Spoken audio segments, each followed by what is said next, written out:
Jesus Christ.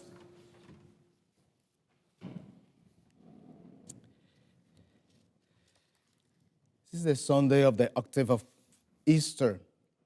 And tradition can be quick to judge Thomas for his reaction to the risen Christ. He does not take the disciples' claim lightly. We have seen the Lord. Thomas asked for more. He asked to see and touch Jesus so that he too might come to believe.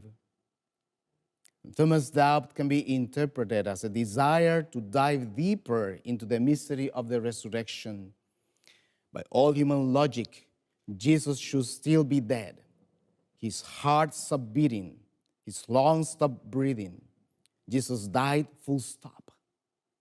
His resurrection 3 days later defies everything we thought to be true about the workings of the world.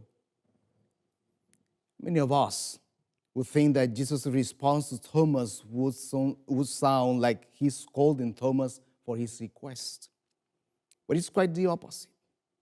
When he appears to the disciples a week later, Jesus gives Thomas exactly what he needs to believe. Jesus' invitation to touch, see, and believe in his resurrection is enough for Thomas to cry out, "My Lord and my God." Did Thomas actually put his hands in Jesus' side? The gospel account does not say. But the invitation was enough for the doubter to make a profound declaration of faith. Jesus wants Thomas to believe, and to believe through his wounds. Jesus meets Thomas in his uncertainty and desire for more. It's an invitation to experience intimately the power of his kindness and mercy through his wounds. But also that Thomas can experience that kindness and mercy through his own wounds. Jesus gives Thomas what he needs to persevere in the path of faith. The French poet, essayist, and editor Charles Péguy recounts a story about a man who died and arrived at heaven's gates. The recording angel said to him, "Show me your wounds." "Wounds?" replied the man. "I haven't got any." And the angel asked, "Did you never think that anything was worth fighting for?" The crucified Christ knew that all his sisters and brothers were worth fighting for. So, my dear friends, our wounds tell us something about who we are.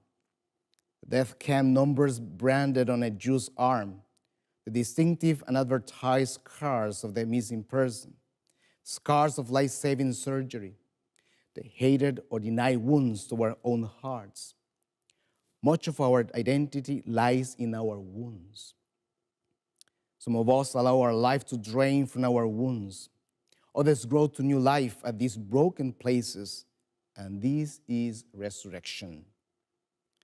So let us not be afraid of our doubts and wounds.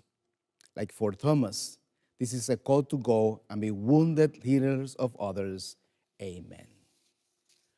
Now, dear sisters and brothers, to the Paschal mystery we have been buried with Christ in baptism, so that we may walk with him in newness of life. And so, now that our Lenten observance is concluded,